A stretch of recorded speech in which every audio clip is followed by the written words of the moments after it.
नमस्ते दोस्तों, मैं हूं आपका दोस्त भगवती प्रसाद पुरोहित एडवोकेट। और आज के वीडियो में हम समझने वाले हैं कि तहसीलदार वसीयत नामांतरण कब और कैसे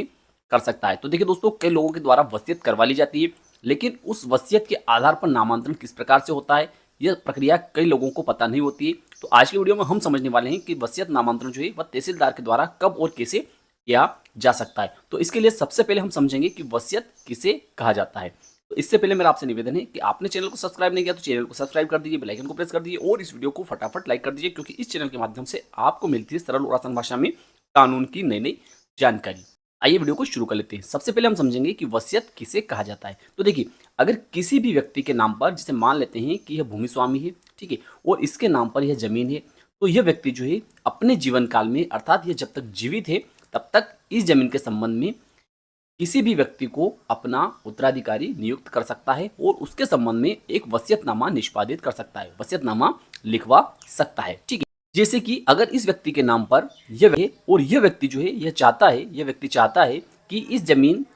का मालिक जो है इस व्यक्ति की मृत्यु बाद यह व्यक्ति बन जाए, ऐसी स्थिति में इस व्यक्ति को क्या करना पड़ेगा कि एक वसीयतनामा अर्थात एक दस्तावेज लिखना होगा या लिखवाना होगा कि मैं जब तक जीवित हूं तब तक इस जमीन का स्वामी मैं रहूंगा, लेकिन मेरी मृत्यु के बाद में इस जमीन का स्वामी यह व्यक्ति जो है यह बन जाएगा। तो ऐसी स्थिति में जब इस व्यक्ति की मृत्यु होगी तो उसके बाद में वह वसीयतनामा जो है, वह दस्तावेज जो है, वह इस व्यक्ति के लिए लागू हो जाएगा। तो इसे वसीयत कहा जाता है। तो देखिए, दूसरा पॉइंट जो है वह भी महत्वपूर्ण पॉइंट है, वह है कि वसीयत के आधार पर नामांतरण कब होता है। तो देखिए, जैसे ही इस व्यक्ति की मृत्यु हो जाती है, ठीक है, इस व्यक्ति ने इस व्यक्ति के नाम पर वसीयत की और वसीयत करने के बाद में अगर इस जमीन को यह व्यक्ति जो है किसी अन्य व्यक्ति को किसी भी रूप में अंतरित नहीं करता है। किसी भी रूप में अंतरित से मतलब होता है कि इस जमीन को यह व्यक्ति जो है अपने जीवन काल में जो वसीयत इसके पक्ष में की है, उस वसीयत करने के बाद में अगर किसी प्रकार से इस जमीन को विक्रय नहीं करता है, दान नहीं करता है, और जो वसीयत इसके पक्ष में की है उस वसीयत को किसी प्रकार से कैंसिल भी नहीं करता है,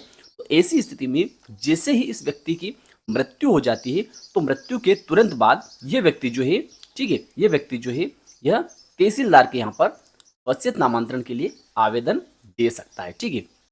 देखिए अगला पॉइंट जो है वह भी काफी महत्वपूर्ण पॉइंट है कि जब ये व्यक्ति जो है ये नामांतरण के लिए तहसीलदार महोदय के समक्ष आवेदन पेश करता है तो उस आवेदन पत्र के साथ में कौन कौन से दस्तावेज लगाने चाहिए। तो देखिए, सबसे महत्वपूर्ण दस्तावेज है वह है इस व्यक्ति का मृत्यु प्रमाण पत्र। जब तक यह सिद्ध नहीं हो जाता है, जब तक दस्तावेज से यह सिद्ध नहीं हो जाता है कि इस व्यक्ति की मृत्यु हुई है या नहीं हुई है, तो ऐसी स्थिति में उस वसीयत के आधार पर किसी भी न्यायालय को नामांतरण करने का अधिकार नहीं है। इसलिए सबसे पहले इस व्यक्ति का मृत्यु प्रमाण पत्र जो है वह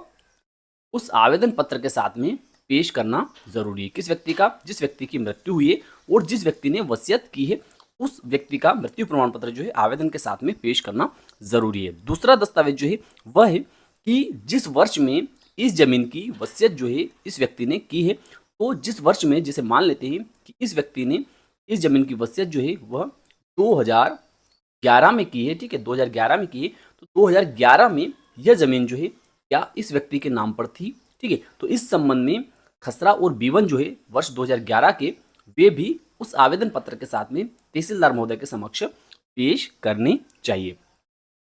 इसके अलावा जैसे इस व्यक्ति की मृत्यु हो जाती है और जब भी यह व्यक्ति जो है तहसीलदार महोदय के समक्ष उस वसीयत के आधार पर इस जमीन को अपने नाम पर करवाने के लिए नामांतरण का आवेदन देता है, तो उस वर्ष की खसरा और बीवन, जैसे मान लेते हैं कि अभी 2024 चल रहा है, तो 2024 की खसरा और बीवन जो है इस व्यक्ति को निकाल लेनी चाहिए, अर्थात प्रमाणित प्रतिलिपि निकाल लेनी चाहिए और उस प्रमाणित प्रतिलिपि को भी तहसीलदार महोदय के समक्ष पेश कर देना चाहिए। ठीक है, इसके अलावा जो आवेदन इस व्यक्ति ने तहसीलदार महोदय के समक्ष पेश किया है, उस आवेदन के साथ में जो महत्वपूर्ण दस्तावेज है वह होता है इस व्यक्ति के द्वारा इस व्यक्ति के पक्ष में निष्पादित किया गया, अर्थात लिखवाया गया वसीयतनामा। अगर वसीयतनामा ओरिजिनल है तो ओरिजिनल की कापी जो है, अर्थात ओरिजिनल कापी जो है वह तहसीलदार महोदय के समक्ष पेश करनी चाहिए। अगर ओरिजिनल नहीं है तो उसकी सर्टिफाइड कापी जो है वह उपंजक से या जहां पर भी वह दस्तावेज निष्पादित करवाया गया है वहां से प्रमाणित कापी लेकर उस कापी को भी तहसीलदार महोदय के समक्ष उस आवेदन पत्र के साथ में पेश करना चाहिए। ठीक है, अब आवेदन पेश होने के बाद में नामांतरण की क्या प्रक्रिया रहेगी उसको भी थोड़ा सा हम समझ लेते हैं। तो देखिए, आवेदन जब इस व्यक्ति के द्वारा तहसीलदार महोदय के समक्ष पेश कर दिया जाता है तो तहसीलदार महोदय के द्वारा क्या किया जाएगा कि 15 दिन की विज्ञप्ति जारी की जाएगी। ठीक है, 15 दिन की विज्ञप्ति जारी की जाएगी। अगर 15 दिन के भीतर अगर जैसे मान लेते हैं कि इस व्यक्ति के किसी वारिस के द्वारा, ठीक है, इसके अगर किसी पुत्र पुत्री या पत्नी या किसी अन्य वारिस के द्वारा किसी प्रकार की कोई आपत्ति तहसीलदार महोदय के समक्ष पेश की जाती है या किसी अन्य व्यक्ति के द्वारा तहसीलदार महोदय के समक्ष किसी प्रकार की कोई आपत्ति पेश की जाती है, तो ऐसी स्थिति में तहसीलदार महोदय के द्वारा उस वसीयत की जांच नहीं की जाएगी, ठीक है, वसीयत की जांच नहीं की जाएगी और इस आवेदक से कहा जाएगा कि आप इस वसीयत का निराकरण जो है सिविल न्यायालय से करवाएं, ठीक है, कहाँ से करवाएं, सिविल न्यायालय से आप निराकरण करवाएं